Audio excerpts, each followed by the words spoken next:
క్రీస్తునందున ప్రియులకు ప్రేమతో వందనాలు తెలియజేస్తున్నాను.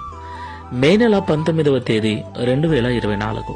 ఈరోజు దేవుడు మనకు చేస్తున్న వాగ్దానం ఏమిటనగా, కీర్తనల గ్రంథము 105వ కీర్తన 41వ చరణం.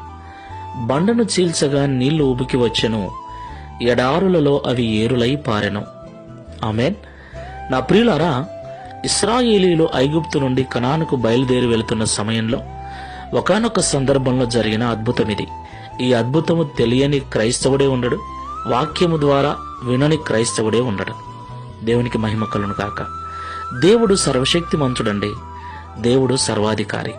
ఆయన ఎన్నటెన్నటికీ అద్భుతాలు చేయగలడు, ఆశ్చర్య కార్యములు జరిగించగలడు. దేవుని యొక్క బాహుబలము ఏమాత్రము తగ్గిపోలేదు. ఆయన చేతులు దినమెల్లా మన వైపు చాపబడి ఉన్నాయి. ఆయన చెవులు మన వైపే తెరవబడి ఉన్నాయి. ఆ విషయాన్ని అర్థం చేసుకుని దేవునితో ఒక అవినాభావ సంబంధాన్ని మనం ఏర్పరచుకోవాలి. అయితే చాలా మంది అవసరాల కోసం మాత్రమే దేవుని ఎద్దుకు వెళ్తూ ఉంటారు. అవసరాలు మాత్రమే దేవునికి చెప్పుకుంటూ ఉంటారు.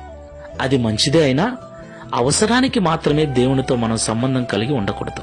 దేవునితో మనం కలిగి ఉండే సంబంధం అది ఒక ప్రత్యేకమైన సంబంధంగా ఉండాలి.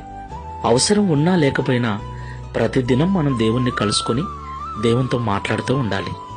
అప్పుడే దేవుడు పరిశుద్ధాత్మ వర్షముతో మన జీవితాలను తడిపి మన జీవితంలో కావలసినటువంటి ఫలాలను, కావలసినటువంటి పంటను ఫలింపజేస్తాడు. ఆయనే సమృద్ధినిచ్చేవాడు, ఆయనే ఫలింపచేయవాడు, ఆయనే వృద్ధి చేయవాడు. గనుక ఆయనతో ప్రార్థన ద్వారా ఒక ప్రత్యేక సంబంధాన్ని ఏర్పరచుకొని ముందుకు వెళ్దాం. ప్రార్థన చేసుకుందాం. ప్రేమ స్వరూపుడా, పరిశుద్ధుడా, పరిశుద్ధమైన మీ నామమునకు స్తోత్రాలు.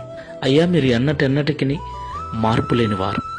అబ్రహాము, ఇస్సాకు, యాకోబుల దేవుడవే మా దేవుడవు, ఇశ్రాయేలీయుల దేవుడవే మా దేవుడవు. వారి ఎదుట అద్భుతాలు చేసిన మీరు మా ఎదుట కూడా అద్భుతాలు చేయటానికి చాలిన వారని, సిద్ధముగా ఉన్నవారని మాతో మాట్లాడారు.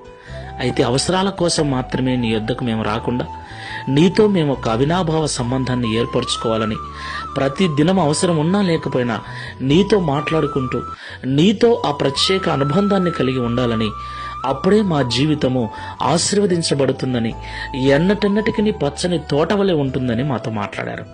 ఈ ప్రార్థనలో ఏకీవిస్తున్న ప్రతి బిడ్డకు నీతో ఒక మంచి సంబంధం ఏర్పరచుకునే అవకాశాన్ని ఇవ్వండి, ఆ మనసునివ్వండి. ప్రతి దినము తల్లితో, తండ్రితో, భార్యతో, భర్తతో, పిల్లలతో ఎలాగైతే మాట్లాడుతూ ఉంటామో అలాగే ప్రతిదినం నీతో మాట్లాడుకుంటూ నీతో ఒక శ్రేష్టమైన సంబంధాన్ని, ప్రత్యేకమైన సమయాన్ని నీతో గడుపుటకు అనుభవాన్ని ప్రతి ఒక్కరికి అనుగ్రహించమని, తద్వారా మా జీవితాలలో కూడా మీ ఆశీర్వాదాలు చూచుటకు, అద్భుత కార్యములు, ఆశ్చర్య కార్యములు రుచి చూచుటకు సహాయము చేయమని యేసు నామములో ప్రార్థిస్తున్నాము తండ్రి. Amen. Praise the Lord. God bless you all.